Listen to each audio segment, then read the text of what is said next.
JDS ಪಕ್ಷದ ಕಚೇರಿಯಿಂದ ತುಮಕೂರು ಜಿಲ್ಲಾಧಿಕಾರಿಗಳ ಕಚೇರಿಯವರೆಗೆ ಕಾಲ್ನಡಿಗೆ ಜಾಥಾ ಮಾಡುವ ಮುಖಾಂತರ ರಾಜ್ಯ ಕಾಂಗ್ರೆಸ್ ಸರ್ಕಾರದ ವಿರುದ್ಧ ಧಿಕ್ಕಾರ ಕೂಗುತ್ತಾ ತುಮಕೂರು ಜಿಲ್ಲಾಧಿಕಾರಿಯವರಿಗೆ ಮನವಿ ಪತ್ರವನ್ನು ಸಲ್ಲಿಸಲಾಯಿತು.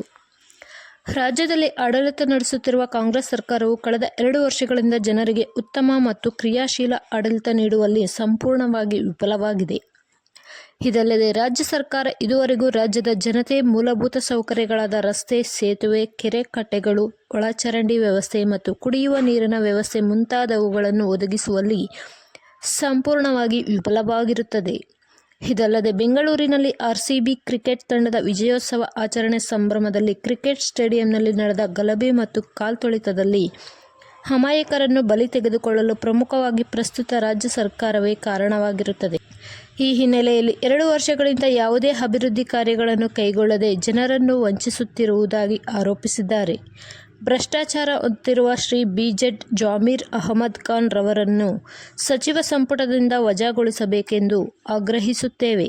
ಮುಂದುವರೆದು, ಅತೀವ ಭ್ರಷ್ಟಾಚಾರ ಆಡಳಿತ ವೈಫಲ್ಯದಲ್ಲಿ ತೊಡಗಿರುವ ರಾಜ್ಯ ಕಾಂಗ್ರೆಸ್ ಸರ್ಕಾರ ಸಂವಿಧಾನಬದ್ಧವಾಗಿ ಆಡಳಿತ ನಡೆಸಲು ವಿಫಲವಾಗಿರುವುದರಿಂದ ರಾಜ್ಯ ಸರ್ಕಾರದ ವಿರುದ್ಧ ಕಾನೂನು ಕ್ರಮ ಕೈಗೊಳ್ಳಬೇಕೆಂದು ಕೋರುತ್ತೇವೆ. ಈ ಸಂದರ್ಭದಲ್ಲಿ JDS ಜಿಲ್ಲಾಧ್ಯಕ್ಷರಾದ RC Anjanappa Turuvekere, MLA MT ಕೃಷ್ಣಪ್ಪನವರು, ಮಾಜಿ MLA ನಿಂಗಪ್ಪನವರು, ಪಾವಗಡ ಕ್ಷೇತ್ರದ ಮಾಜಿ MLA ತಿಮ್ಮರಾಯಪ್ಪನವರು, ಕೊರಟಗೆರೆ ಕ್ಷೇತ್ರದ ತಾಲೂಕು ಅಧ್ಯಕ್ಷರಾದ ಕಾಮರಾಜ್ರವರು, ತಿರಾ ಉಗ್ರೇಶ್, ನಾಗರಾಜ್, JDSನ ಹಲವಾರು ಪದಾಧಿಕಾರಿಗಳು ಇನ್ನು ಮುಂತಾದ ಮುಖಂಡರುಗಳು ಹಾಜರಿದ್ದರು. ವರದಿ ಹನುಮಂತರಾಯಪ್ಪ, ತೋವಿನಕೆರೆ. ಅಭಿವೃದ್ಧಿ ಕಾರ್ಯಗಳು ಶೂನ್ಯವಾಗಿದ್ದಾವೆ. ಇವತ್ತು ನಮ್ಮ ಶಾಸಕರು ನಮ್ಮ ಕೃಷ್ಣಪ್ಪನವರು ಬಂದಿದೆ. ಅವರು ಇದ್ದಂತ ಸಮಯದಲ್ಲಿ, ನಾವು ಇದ್ದಂತ ಸಮಯದಲ್ಲಿ ಎಷ್ಟೆಷ್ಟು ಹಣವನ್ನ ಪರಿಶಿಷ್ಟ ಜಾತಿ ಕಾಲೋನಿಗೆ ಒಂದೊಂದು ತಾಲೂಕಿಗೆ ಎಷ್ಟು ಹಣವನ್ನು ನಾವು ವಿನಿಯೋಗ ಮಾಡ್ತಿದ್ವಿ ಅಂದ್ರೆ ಇವತ್ತು ಅಲ್ಲ 5% ಇಲ್ಲ 1% ಇಲ್ಲ. ಈಗ ಈ ಹಣವನ್ನ ಎಲ್ಲೋಗ್ತಾ ಇದೆ? ಈಗ ನೀವೇ ಈಗಾಗಲೇ ಶಾಂತಕುಮಾರ್ ಹೇಳಿದಂಗೆ ವಾಲ್ಮೀಕಿ ಅಭಿವೃದ್ಧಿ ನಿಗಮದಲ್ಲಿ 87 ಕೋಟಿ ರೂಪಾಯಿ ದುಡ್ಡು ಪತ್ತೆಯನ್ನ ಮುಗಿತಕ್ಕಂಥ ಹಣ ಇವತ್ತು ಇಡೀ ಒಂದ್ ಕಡೆ ಕೊಡ್ತಾ ಇದೆ ತಪ್ಪುಗಳಿಗಳಂತ. ಆದ್ರೆ ಲೋಕಾಯುಕ್ತ ಒಂದ್ ಕಡೆ ಬೇಕಾದ ಲೋಕಾಯುಕ್ತದಲ್ಲಿ ಏನಿಲ್ಲ ಅವೊಂದ್ ಕಡೆ ಕೊಡ್ತಾ ಇದೆ. ಇದು ಈ ಸರ್ಕಾರದ ಒಂದು ನೀತಿ. ಇವತ್ತು ಇಡಿ ಅವರು ಅಟ್ಯಾಕ್ ಮಾಡಿ ಇಷ್ಟೆಲ್ಲ ಭ್ರಷ್ಟಾಚಾರ ಆಗಿರೋ ನಿಜಾಮದವರು ಅವರೊಂದ್ ಕಡೆಗೆ FIR ಮಾಡಿದ್ರೆ ಅದಕ್ಕೆ ಪಕ್ಕದ ಒಂದು ದಿಕ್ಕಿನಲ್ಲಿ ಇವರೊಂದ್ ಕಡೆಗೆ ಹೋಗ್ತಾ ಇದೆ. ಈ ಸರ್ಕಾರಕ್ಕೆ ಯಾವ ರೀತಿ ಅಂದ್ರೆ ಇಡೀ ರಾಜ್ಯದ ಜನರ ಒಂದು ಬೊಕ್ಕಸವನ್ನ ಖಾಲಿ ಮಾಡ್ತಕ್ಕಂಥದಕ್ಕೆ ಎಷ್ಟೆಷ್ಟು ಪ್ಲಾನ್ ಮಾಡಬೇಕೋ ಆ ಪ್ಲಾನ್ ಎಲ್ಲ ರೀತಿಯಲ್ಲಿ ಮಾಡಿ ಇವತ್ತು ಅಭಿವೃದ್ಧಿ ಕಾರ್ಯಗಳಲ್ಲಿ ಶೂನ್ಯವನ್ನ ಇವತ್ತು ಸಂಪಾದನೆ ಮಾಡ್ತಾ ಇದೆ. ಇದು ಜನರಿಗೆ ಗೊತ್ತಿದೆ. ಇದೆಲ್ಲ ಇವತ್ತು ಇಂಥ ಒಂದು ಭ್ರಷ್ಟಾಚಾರ ಸರ್ಕಾರಕ್ಕೆ ನಮ್ಮ ಪಕ್ಷದ ವರಿಷ್ಠರು ಏನು ನಮಗೆ ಆದೇಶವನ್ನು ಕೊಟ್ಟಿದ್ದಾರೆ ಅದರ ಪ್ರತಿಭಟನೆ ಮುಖಾಂತರ ಜನರನ್ನು ಬರ್ತಕ್ಕಂಥ ಕೆಲಸ ನಾವೆಲ್ಲರೂ ಮಾಡಬೇಕಾಗಿದೆ. ಇಂಥ ಒಂದು ದಿಕ್ಕಿನಲ್ಲಿ ಇವತ್ತು ಒಂದು ರಂಗದಲ್ಲ 4 ವರ್ಷ ಆಯ್ತು ಒಂದು ಮನೆ ಕೊಟ್ಟಿಲ್ಲ. ಒಬ್ಬ SC ST ಮೈನಾರಿಟಿಗೆ ಮನೆ ಕೊಟ್ಟಿಲ್ಲ. ದಿವಸ ಪೇಪರ್ನಲ್ಲಿ ಹಾಕ್ತಾರೆ ರಿಸರ್ವೇಶನ್ ಕೊಡ್ತೀವಿ, ಮೈನಾರಿಟಿಗೆ SC ಕೊಡ್ತೀವಿ ಅಂತ. ಒಂದು ಮನೆ ಕೂಡ ಯೋಗ್ಯತೆ ಇಲ್ಲ. ಯಾಕ್ರಿ ಮಾತಾಡ್ತಾರೆ ಇವರು? ಈ ಸರ್ಕಾರ SC ST ಮೈನಾರಿಟಿ ಹಿಂದುಳಿದ ವರ್ಗದ ವಿರೋಧಿ ಸರ್ಕಾರ. ಸಿದ್ದರಾಮಯ್ಯ ಹೇಳ್ತಾರೆ ಹಿಂದುಳಿದ ವರ್ಗದ ಚಾಂಪಿಯನ್ ಅಂತ. ಯಾಕೆ? ಅವ್ರ ಮನೆಗಷ್ಟೇ ಚಾಂಪಿಯನ್, ಜನಕ್ಕೆ ಅಲ್ಲ. ಇವತ್ತು ಅತ್ಯಂತ ಭ್ರಷ್ಟಾಚಾರ ನಡೀತಾ ಇದೆ. ಇವತ್ತು ನಮ್ಮ ಚಾನಲ್ನಲ್ಲಿ ಗುಬ್ಬಿನಲ್ಲಿ ಲಿಂಕ್ ಚಾನಲ್ ಮಾಡ್ತಾರೆ. ನಾನು ಈ ಜಿಲ್ಲೆಯ ರೈತರನ್ನ ಅಭಿನಂದಿಸ್ತೇನೆ. ಮುಖಂಡರ 31 ಮೇ ಸುಮಾರು 20 ರಿಂದ 25 ಸಾವಿರ ಜನ ಅವ್ರ ಸ್ಟ್ರೈಕಲ್ಲಿ ಭಾಗವಹಿಸ್ತಾರೆ. ತುಮಕೂರು ಇತಿಹಾಸದಲ್ಲಿ 10 ಜನ ಎಂದೂ ಸೇರಿಲ್ಲ. ಆ ಹೋರಾಟವನ್ನು ಮಾಡಿದರೆ ಇಡೀ ನಮ್ಮ ಜಿಲ್ಲಾ ರೈತರಿಗೆ, ಮುಖಂಡರಿಗೆ, NDA ಮುಖಂಡರಿಗೆಲ್ಲ ತುಮಕೂರು ಹೃದಯದ ಕೃತಜ್ಞತೆಯನ್ನು ಸಲ್ಲಿಸ್ತಾರೆ. ಮೊನ್ನೆ ಬಂದವರು ಇವತ್ತು ಆ ಮುಖ್ಯಮಂತ್ರಿ ಗಳಿಸ್ತಾನ ಇದ್ರೆ ಅಥವಾ ಗಂಡುಸ್ಥಾನ ಅಂತ ಏನೋ ಇದ್ರೆ ಆಡಳಿತದಲ್ಲಿ ಕಾದು ಹೇಳ್ಬೇಕಾಗಿದೆ. ಇಡೀ ಜಿಲ್ಲೆ ದಂಗೆ ಇದ್ದಿದೆ, ಅಷ್ಟೇ ಸ್ಟಾಪ್ ಮಾಡುವಂತ ಆ ತಾಕತ್ತು ಅವ್ರಿಗಿಲ್ಲ. ಏನೋ 3 ತಿಂಗಳಿಗೆ ಆಕಾಶದಲ್ಲಿ ಹೋಗೋಣ ಅಂತ ಕೂತವ್ರೆ. ನನ್ನ ರಾಜಣ್ಣರೇನೋ ಹೇಳ್ತಾ ಇದ್ರು ಜಬ್ರಮ್ಮವ್ರಿಗೆ ಕ್ರಾಂತಿ ಆಯ್ತಿದೆ ಅಂತ. ಹಾಗಾಗಿ ನಮ್ಗೇನು ಕೇಳಿ ಈ ಸರ್ಕಾರ ಎಷ್ಟೊತ್ತಿಗೆ ಹೋಗುತ್ತಪ್ಪ ಅಂತ ನಾವು ಕಾಯ್ಕೊಂಡಿದ್ವಿ. ಶಾಸಕರು ಕೆಟ್ಟ ಕಾಲದಲ್ಲಿ ಅನಿಷ್ಟ ಸಮಯದಲ್ಲಿ ಶಾಸಕರಾಗಿದ್ದೀವಿ. ಇವ್ರಿಗೆ ಬರೀ ಭಾಷಣ ಹೊಡಿತಾರೆ. ಇವ್ರ ಯೋಗ್ಯತೆಗೆ ದುಡ್ಡಿ ಮುಂಚೆ ದುಡ್ಡು ಕೊಡೋಕ್ಕಿಲ್ಲ. ಇವ್ರ ಯೋಗ್ಯತೆಗೆ ಯಾವ ಭಾಷೆಯಲ್ಲಿ ಬೈಬೇಕ್ರಿ? ನಾನು ಬೆಳಗಾವಿಯಲ್ಲಿ ವಿಧಾನಸೌಧದೊಳಗೆ ಸಾಕಷ್ಟು ಬೈದಿದ್ದೀನಿ ಕ್ಯಾಂಡಿಡೇಟ್.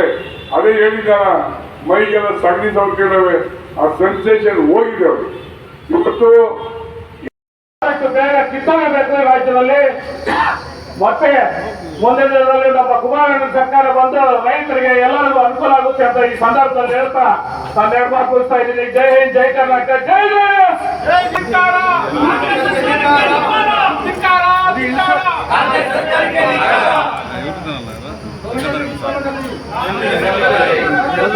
ನೀವು ಹೆಂಗಂದ್ರೆ ಒಂದು ನಿಮಿಷ ನೋಡ್ಕೊಂಡು ಇರ್ಬೇಕು. ನಮ್ಮ ಮನೆಯ ಮೇಲಾಧಿಕಾರಿಗಳಿಂದ ಸರ್ಕಾರಕ್ಕೆ ನಡೆಸ್ತಾ ಇದ್ದಾರೆ. ತಮ್ಮೆಲ್ಲರಿಗೂ ಗೊತ್ತೇ ಇದೆ, ಆ ಪಕ್ಷದ ಶಾಸಕರಿಗೆ ತೃಪ್ತಿ ಇಲ್ಲ, ಆ ಸರ್ಕಾರದ ವಿರುದ್ಧನೇ ಧ್ವನಿ ಎತ್ತುತ್ತಾ ಇದ್ದಾರೆ. ತಾವೆಲ್ಲ ನೋಡ್ತಾನೆ ಇದ್ದೀರಾ. ಬೆಳಗ್ಗೆ ಎದ್ರೆ ಮಾಧ್ಯಮಗಳಲ್ಲಿ ಏನು ಜನಗಳ ಬಗ್ಗೆ ಯಾರೂ ಕಾಳಜಿ ತೋರಿಸ್ತಾ ಇಲ್ಲ. ನಾನ್ ಸರಿ, ನಾನ್ ಮುಂದುವರಿತೀನಿ, ಅವನ್ ಸರಿ ಇಲ್ಲ, ನೆಕ್ಸ್ಟ್ ನಾನು, ಇದೇ ನಾವು ನೋಡ್ತೀವಿ. ಬೆಳಗ್ಗೆ ಎದ್ರೆ ಟಿವಿ ಆನ್ ಮಾಡಿದ್ರೆ ಅದೇ ನಾನ್ ಸರಿ, ಅವನ್ ಸರಿ ಇಲ್ಲ. ಆದ್ರೆ ಪಾಪ ನಮ್ಮ ರಾಜ್ಯದ ಜನತೆ ಏನು ಓಟ್ ಹಾಕಿ ಕಳಿಸಿದ್ರಲ್ಲ, ಅವರು ಆಸೆ ಕಣ್ಣುಗಳಿಂದ ನೋಡ್ತಾ ಇದ್ದಾರೆ. ತಮ್ಮೆಲ್ಲರಿಗೂ ಗೊತ್ತೇ ಇರಬಹುದು, ಇಡೀ ರಾಜ್ಯದಲ್ಲಿ ಯುವಕರು ನಿರುದ್ಯೋಗಿಗಳಾಗಿದ್ದಾರೆ. ಯಾವ ಪರಿಸ್ಥಿತಿಗೆ ತಂದಿದ್ದಾರೆ ಅಂದ್ರೆ, ಈ ಸರ್ಕಾರ ತನ್ನ ತಾಯಿಗೆ ತಮ್ಮ ತಂಗಿಗೆ ಏನು ಬರುವಂತ 2,000 ಕಾಯ್ಕೊಂಡು ಕೂತ್ಕೊಳ್ಳೋ ಪರಿಸ್ಥಿತಿನ ತಂದಿಟ್ಟಿದ್ದಾರೆ. ಉದ್ಯೋಗ ಕೊಡ್ತಾ ಇಲ್ಲ ಪಾಪ. ಕೊಡ್ತಾ ಇದ್ದೀವಲ್ಲ 2,000 ಈಗ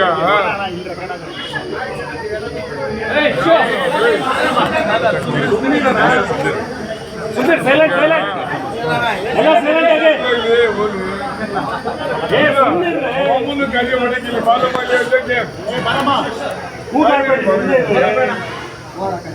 ಕರೀಲಿ, ಅವ್ರು ಅಂತಾರಲ್ಲ, ಒಂದು ಕೆಲಸ ಆಗೈತಿನ. ಸರ್, ಈಗ ಏನ್ ಸರ್ ಇವತ್ತು ಏನಕ್ಕೆ ಪ್ರತಿಭಟನೆ ಮಾಡಿದ್ದು? ಇವತ್ತು ಪ್ರತಿಭಟನೆ ಮಾಡೋಕ್ಕೆ ಇಶ್ಯೂ ಕೊಡೋದು ನೀವಲ್ವಾ? ಇನ್ನೊಂಚೂರು ಅದನ್ನ ಮಾಧ್ಯಮದಲ್ಲೇ ಇಶ್ಯೂ ಕೊಡೋದು. ಇವತ್ತು ಮನೆಗೆ ಜಮೀರ್ ಖಾನ್ ಆಫೀಸಲ್ಲಿ 15,000 ರೂಪಾಯಿ ಒಂದು ಮನೆಗೆ ತಗೊಂಡು ಬಡವರಿಗೆ ನಾವು MLA ಗಳು ಕೊಟ್ಟ ಲೆಟರ್ನ ಪಕ್ಷಕ್ಕಿಟ್ಟು ಯಾರು ಗ್ರಾಮ ಪಂಚಾಯತಿ ಮೆಂಬರ್ಗಳು PDOಗಳು ದುಡ್ಡು ಕೊಡ್ತಾರೆ ಅವ್ರಿಗೆ ಮನೆ ಕೊಡ್ತಾ ಇದ್ದಾರೆ. ಅದನ್ನು ನಾವಲ್ಲ, ಕಾಂಗ್ರೆಸ್ಸಿನ ಹಿರಿಯ ಶಾಸಕರು, ಪಾಟೀಲರು, ಗೋಪಾಲಕೃಷ್ಣ ಬೇಳೂರು ಎಲ್ಲರೂ ಇದನ್ನು ಕಾಮೆಂಟ್ ಮಾಡಿದರು. ಹಾಗಾಗಿ ಜೊತೆ ಎಲ್ಲ ಇಲಾಖೆಯಲ್ಲೂ ಸಹ ಭ್ರಷ್ಟ ಸರ್ಕಾರ ಆಡಳಿತ, ಒಂದು ವರ್ಗಾವಣೆ ಅಂದರೆ ದುಡ್ಡಿಂದ ವರ್ಗಾವಣೆ ಮಾಡಿಕ್ಕಿಲ್ಲ, ಇದು ವರ್ಗಾವಣೆ ದಂಧೆ. ಹಾಗಾಗಿ ಪಾಪ ಅಧಿಕಾರಿಗಳು ನಡೀತಾರೆ ಆಫೀಸ್ಗೆ ಹೋಗಿ, ಮುಖ್ಯಮಂತ್ರಿ ಆಫೀಸ್ಗೆ ಹೋಗಿ ನಡೀತಾರೆ. ಯಾಕೆಂದರೆ ಅದು ದುಡ್ಡು ಕೊಡ್ಬೋದು, ಎಂತ ಕೊಡೋದು, ಎಲ್ಲಿಗಾರ ಹಾಕ್ಲಪ್ಪ ಹೋಗ್ತೀವಿ ಅಂತ ಪರಿಸ್ಥಿತಿ ಬಂದಿದೆ. ಯಾರೋ ಅತ್ಯಂತ ಭ್ರಷ್ಟ ದುಡ್ಡು ಕೊಟ್ಟು ಹಾಕಿ ಹೋಗ್ಬೇಕು ಹೊರತು ಪ್ರಾಮಾಣಿಕ ಅಧಿಕಾರಿಗಳಿಗೆ ಈ ಒಂದು ಸರ್ಕಾರದಲ್ಲಿ ಕೆಲಸ ಮಾಡಲಿಕ್ಕೆ ಆಗ್ತಾ ಇಲ್ಲ, ಸಾಧ್ಯವೂ ಇಲ್ಲ. ಹೀಗಾಗಿ ಇಡೀ ರಾಜ್ಯಾದ್ಯಂತ ನಮ್ಮ ಪಕ್ಷ JDS ಪಕ್ಷ ವತಿಯಿಂದ ಏನು ಈ ಸರ್ಕಾರ ದುರಾಡಳಿತ ವಿರುದ್ಧ ನಾವು ಪ್ರತಿಭಟನೆ ಮಾಡಿದ್ದೀವಿ. ಅದೇ ರೀತಿ ತುಮಕೂರು ಜಿಲ್ಲೆಯಲ್ಲಿ ಸಹ ನಾವೆಲ್ಲ ಮುಖಂಡರು ಸೇರಿ ಪ್ರತಿಭಟನೆಯನ್ನು ಮಾಡಿ ಇವತ್ತೆಲ್ಲ ತಹಸೀಲ್ದಾರ್ಗೆ ಒಂದು ಮನವಿ ಕೊಟ್ಟಿದ್ವಿ. DC ಇವತ್ತು DC ರಜಾ ಇರೋದ್ರಿಂದ ತಹಸೀಲ್ದಾರ್ಗೆ ಅಸೈನ್ ಮಾಡಿದ್ದಾರೆ, ಅವ್ರಿಗೆ ನಾವು ಮನವಿ ಕೊಟ್ಟಿದ್ವಿ. ಸರ್, ಈಗ